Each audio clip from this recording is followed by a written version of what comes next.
Okay. Well, it is, I'll call the St. Cloud Metropolitan Transit Commission Board to order. It is 4:16 actually, on Tuesday, April 17th.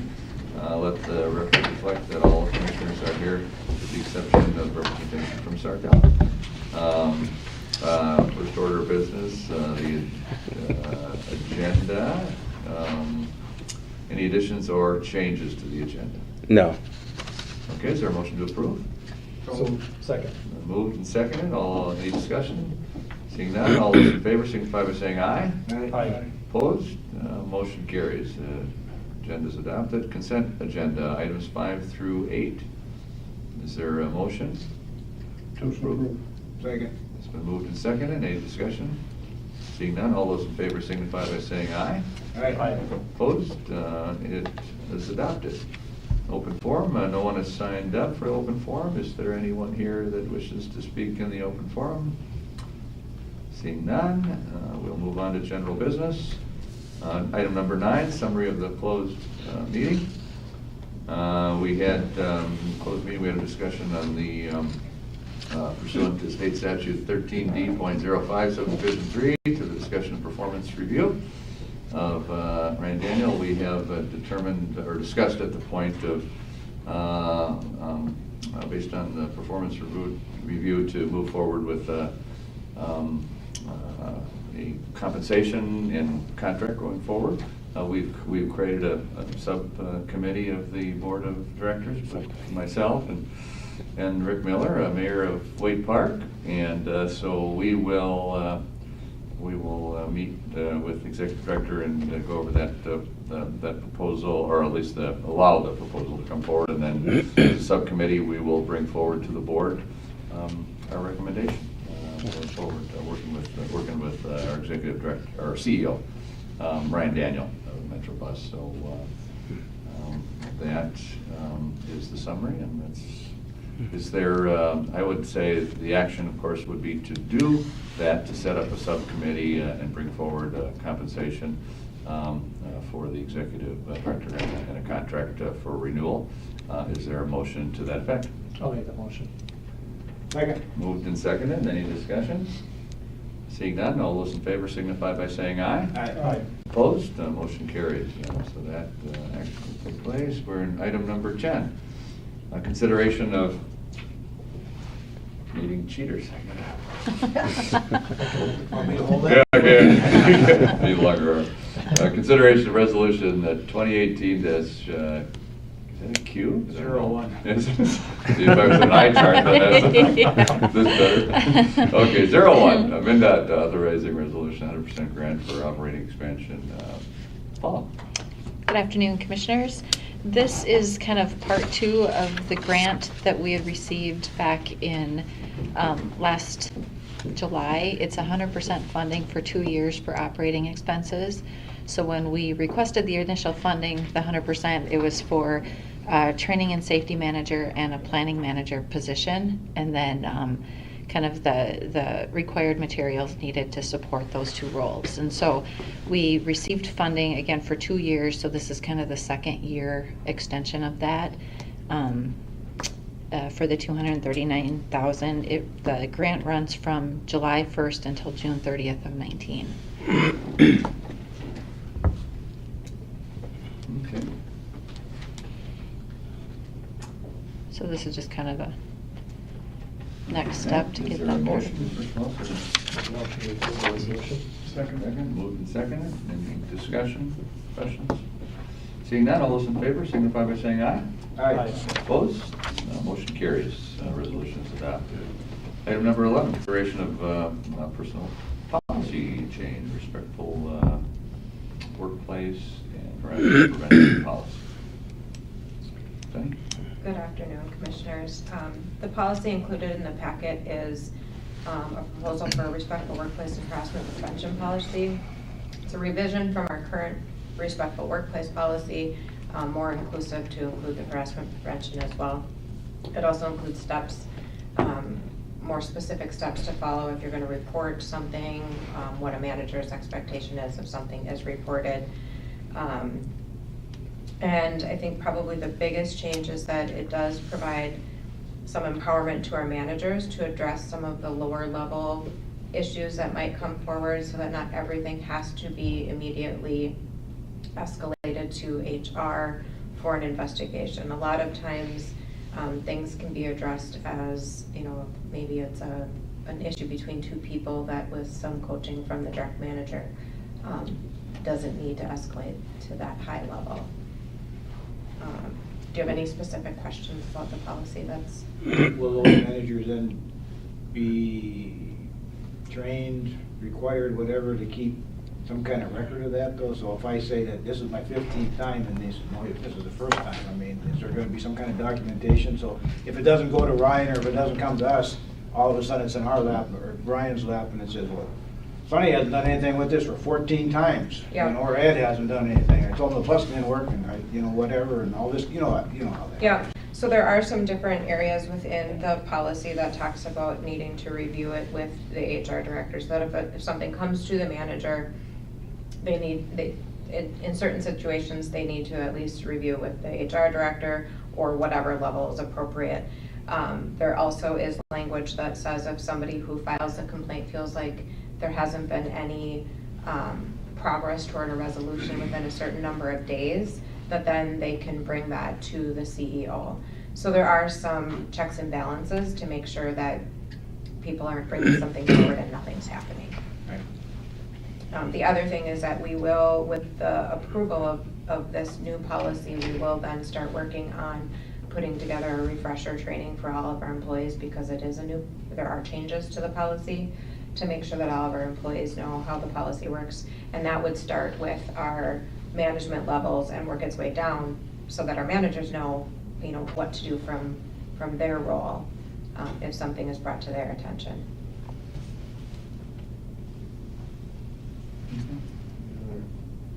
Questions or comments? Okay, so we're looking for an action there, change? Yeah. We were passing these every month, weren't we? Yep, and then they'd be effective the first of the following next month. Yep. So move. Okay, moved. Second. Second, any further discussion? Seeing none, all those in favor signify by saying aye. Aye. Opposed? Motion carries for that. Item 12, consideration of donation of Telluride vehicles. Chair, Commissioners, we currently have two Dollaride vehicles that have reached their useful life according to FTA guidelines, vehicles 107 and 108. Well, yeah, these vehicles are no longer in revenue service. The City of St. Cloud has approached Metrobus regarding donating these two vehicles. The vehicles are valued at $1,800 each. Current recommended action: approve Metrobus to donate the two vehicles to the City of St. Cloud. And I just have one correction. We're actually going to keep 108. So if it is approved, it'll be bus 208. 202. 202, sorry. Yeah. So it'll be 107 and 202. 108 we'll keep internally. I talked to Ryan before the meeting about this, and I don't have a problem. I think you're a charter city or a statutory city, not that makes a difference, but I think that for the residents, I think there should be some monetary value, if you will, and $100, $50, whatever. Just, I think it looks better. And I don't want to spend your money either, and the same would apply if we were Take taking the the bus. $50 deal. I mean, 50, 100, whatever. Yeah, I know the value. that makes sense. I just think it looks better. We'll Yeah, do that from a sale aspect if that's. Yeah, I agree with him. I think, the value is not a lot of money, 1,800, but I can see our tax, somebody in White Park, Sauk Rapids, or Sartell saying, you could have spent that money. You could have got $3,600 for two vehicles and you gave them away. And they would say that if they gave them to Wake Park too. Yeah. I mean, And I think it's maybe under tax as a dollars. follow-up of policy, because I think if Wade Park or Sauk Rapids or one of our other jurisdictions, again, if you're at that point where it's going to be, scrapped, that each should have the opportunity to. And I just came up with $100. Okay, $100 is. And it's, our K-9, we have a policy, our K-9 dog actually can sell it to the officer that trained the dog for $1.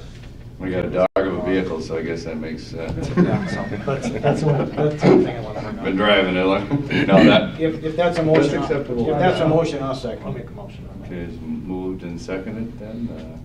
The discussion, now this is where you and I would abstain. from this vote, in this case, since we're the Well, then I'm gonna vote against it. Oh, yeah, so yeah. Then I'm gonna vote against it, just like a 1-1 tie.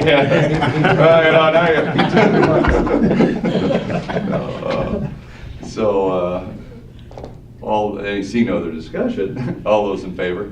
Aye. Aye. Opposed? With 2 exemptions or. So $50, $100? $100, yeah. I was $100 each, or- He was trying to You weasel threw us out 2 out. numbers, I was Yeah. taking the lower. Okay.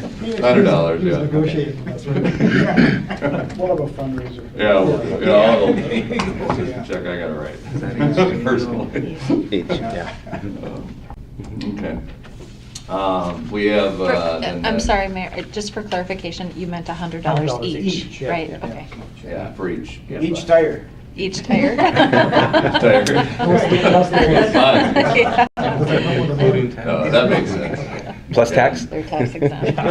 May I recommend maybe what we do is kind of a precedent from this aspect, and we'll just do that as a policy, and maybe have I would say even in a case where, and I think you already have regulations, as you were talking about, if the value is at like 10, whatever, 5, 10, if it gets to the point where, then of course, I think if there's some value that you have to give the money back to The FTA. FT. Yeah, That's right. anything. So if it reaches that, then it doesn't matter, but I think Yeah. a policy in that respect saying, yeah, that makes sense, having a price that way. Sac Rapids or White Park or Sartell would like to purchase in the future, I'm sure. Yeah. That would be one of the jurisdictions, and maybe having the policy be a jurisdiction that is a member of Metrobus. Metrobus. So that way it also eliminates any other folks coming saying, hey, I'd like to. Just have it for myself. Yeah, so that way there is a benefit to being part of Metrobus, so. Okay. St. Joe really wants to get one of those dial-a-rides, they can join Metrobus. Real simple. That's right. That's right, that's all they gotta do. It's probably gonna cost $1,800 just to keep it on the road. Yeah, we've already determined that its value is about right with the 100. Yeah. That's why there's 2 of them, one to tow the other one. Exactly. Keep one running. Yeah, so, no, that makes sense, so. If you could maybe, we can look at that and look at a policy. Okay. At some point. And then we'll just redo the paperwork, the paperwork as far as the Yeah. sale price, and then Yeah. we can sign it Sounds good. after that. Yeah, next time. Maintenance department update. Ed? Commissioners, just a quick update on new vehicles that are in servicing. We have currently on board we have 5 dial-a-rides ordered. 4 of them. 3 of them are on board. The 4th one will be delivered on probably today or tomorrow. They said they delivered. We currently are getting 3 of them prepped with electronics and all that, and the graphics going on. They should be ready for service next week. We have the one cutaway replacement that's for a fixed draw configuration that's going to replace 203. That one they're really struggling with at the factory for some reason. That Champion there, we just cannot get an update on them when it's going to go into production. It's been quite a hassle with those folks on this one. We will be ordering 5 more dial-a-rides soon, again for replacement vehicles there. And their current ones are for additional expansion, okay, but the next order will be going for replacements. But we are considering possibly looking at 2 other suppliers right now, which would be Arbach or Glavelle, because of we've been really struggling with Champion here. They're just, they don't respond. We've been really having issues with them. The vehicle itself has been okay, with the exception of probably the driver's seat area. There's a little bit crowded. That's the only complaint we've had from an operational standpoint. But the way it's been going with the factory, we're going to take a look at what alternatives possible. We don't know if we're going to go that route yet or not, but I think it's a good time to at least look what's available. There will be, Arbach's going to bring a demo out next week, I believe, on the 23rd. A little bit of an issue with the Arbach is that the CNG tanks that we currently mount them on top of the roof, the Arbach does not offer that. They put them on the end of the vehicle, in the back end of it. So it adds some length to the vehicle. So they're going to bring one of those here we can take a closer look at it again. Right now we don't know for sure if it's something we're going to consider or not, but it's something we need to look at this way because of the poor response from Champion, basically. I mean, these buses have been ordered last fall already, and now we're even the ones that we currently have, that is way too far out in production time. It's just something we need to address here going forward. We also are going to have a spec meeting in the near future with New Flyer for the 3 new fixed draw buses are going to 35-footers that will be replacing 3 of the oldest ones. But they haven't got those ordered yet. We'll be having a spec meeting with those folks there real soon, so we haven't got a date set up on that yet. The biggest current issue, of course, is with those dial rates with the cutaways. That's what we have to decide which way we're going to go here in the future on that. So we'll try to keep you posted as, as we move along on that decision here. So that's about all I have. Any questions on that? Or? Questions or? Now, what are we doing with the old building next door? Are we using that for anything important? Oh, maybe you can address it a little bit. Right now, we're just using it for storage, but I guess we can't do anything with it. I'll let Paula answer that one. So when we purchased that through the FTA, we kind of did a rush job to get those approvals through. And in doing that, we had to guarantee that we wouldn't do anything to that facility, nothing. I believe it was 8 years at the time. Otherwise, we were going to have to do road studies and environmental studies and just a whole, it would have taken, rather than 2 months to purchase that property or 3 months, it would have taken us probably 9 months to get it. So because of that, we had to kind of make some agreements to say that, nope, there's not going to be any additional, we didn't need to do studies for the road, for the traffic, for the any of the environmental areas. We just had to do a, and it was called an environmental exclusion, meaning that we wouldn't do anything to the property itself. That was that 2 years ago now that we bought that? So we've got about 5 to 6 left before we can do anything with that. Kind of side note to that, we did get funding from MnDOT to do a feasibility study on our facilities. It's 100% funded. And so as part of that, then that'll be very helpful for them to come in and say what the best use of that property is, whether we tear it down, build something different, sell it. I don't know what that's going to be yet, but the feasibility study will be, it's timely in that by the time we get the answer, then we'll be able to know, that we'll only have 3 years left, and then we'll be able to kind of start planning for it. So. Thanks. Any other discussions? I do have one other thing, side note, sorry. I just wanted to give the commission an update regarding several of staff went to a MnDOT workshop these last couple of days, yesterday and today and then tomorrow. And one of the updates that we were given is that in 2019, they're going to start cutting funding at MnDOT. They said we can plan on, in 2019 and 2020, both 10 to 12% each year, and then additional cuts in 21 and in future years as well. So in stating that, we've been talking about changing routes and doing route expansion. We're also required, there's new requirements, it's called the State of Good Repair requirements that we have through the FTA. And that specifically states that we can't, I'm just gonna real short cliff notes on this, but it means that we can't keep assets longer than their useful life. And so we can't keep a bus, like right now we've got some dial-a-ride buses that are, how old, Ed? 3-4 years past their useful life that we're using. And we can no 9 longer years. do And your that. standards are based on calendar years or mileage or a combination of two? Either or, one Okay. or the other, All right. yeah. So it And comes so, first. and that was just. Buses for sale. Yeah. Once more? Yeah. Still big. And so we're taking a look at that. Again, we just got that information yesterday, How but does that- first of all, I know how politics work, I think we all do. That will be the determination of a different governor and the legislature and a MnDOT commissioner that will be a different MnDOT. It will. So how does that translate to so my understanding, reality? and this is rough understanding, so I'm sure you know that our funding comes from, or the vast majority of our funding does not come from the state general So fund. it's It comes passed from through. they have the specific for Great enterprise. our tabs. Yeah, the taxes that people pay on their tabs and leased vehicles, that's the funding that the majority of our Registration tax. funding comes from. Okay, so they think that's gonna be less? So what happened was there was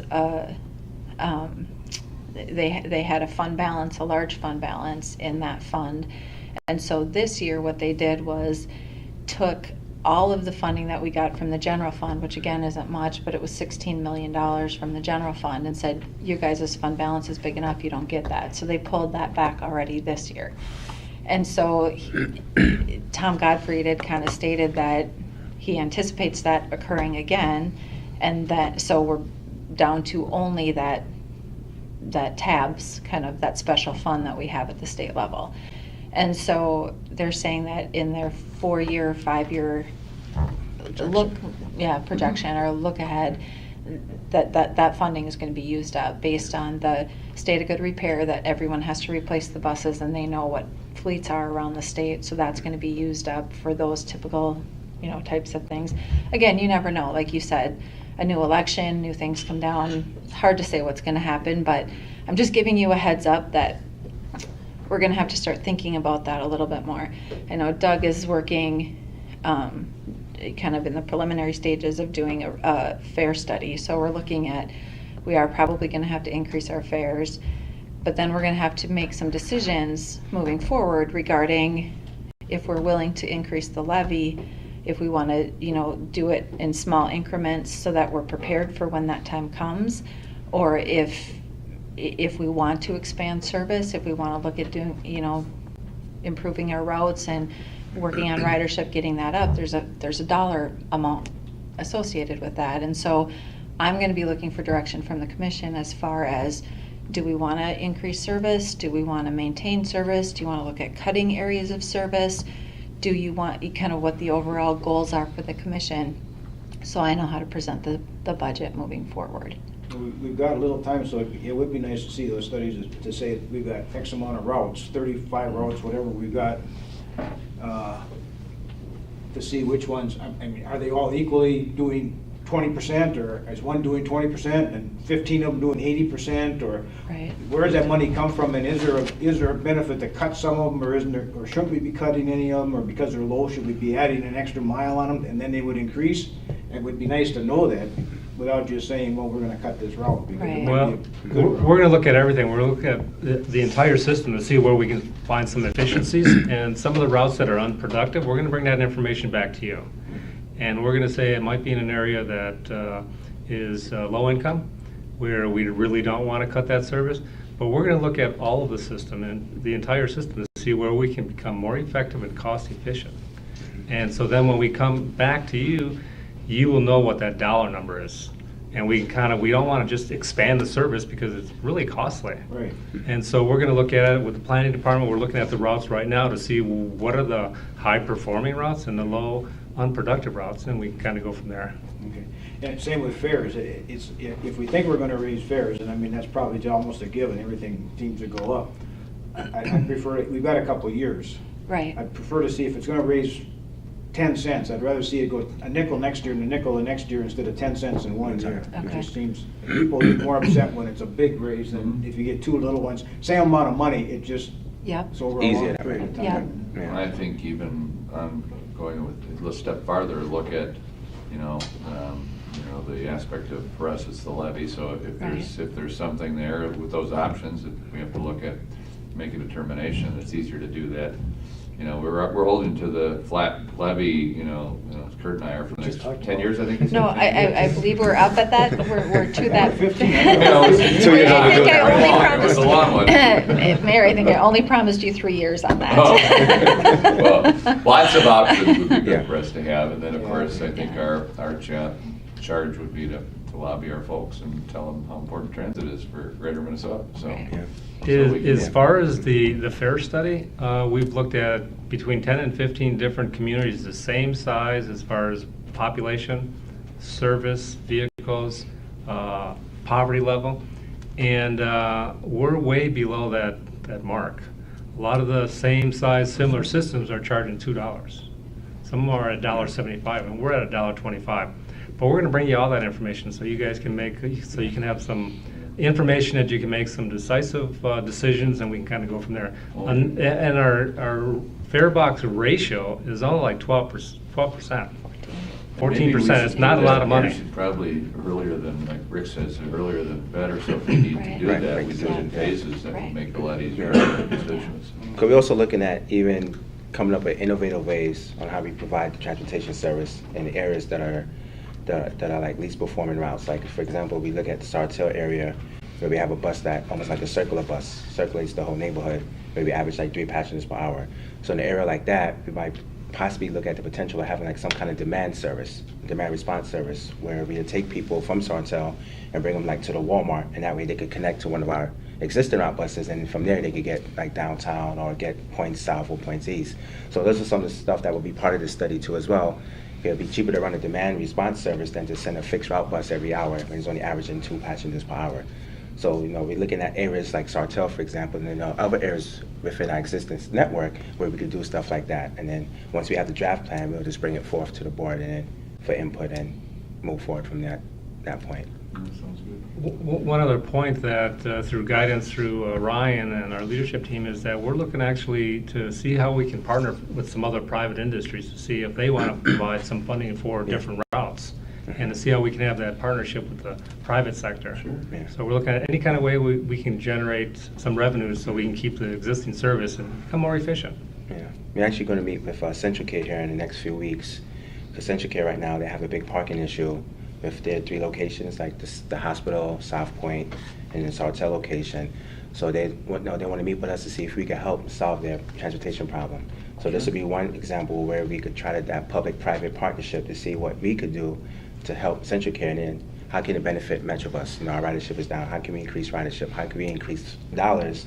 Have Central Care pay for some of the services. So we're going to have this conversation here soon, and once we have the conversation, we'll update you at the next board meeting after we have the meeting, just to let you know the status update. But we're going to start these conversations with different businesses to see how we could just be creative with how we provide the service, and how can it not just benefit the employees at Central Care, but how can it benefit to the public? Because if we have a route, we have to make it open to the public too as well. But we would like to see if we can use the dollars from Central Care to help pay for some of that service too as well. Sounds great. Well, good. No other discussion? Motion to adjourn? Oh, Second. All those in favor, signify by saying aye. all right. Opposed, we are adjourned at 4:44.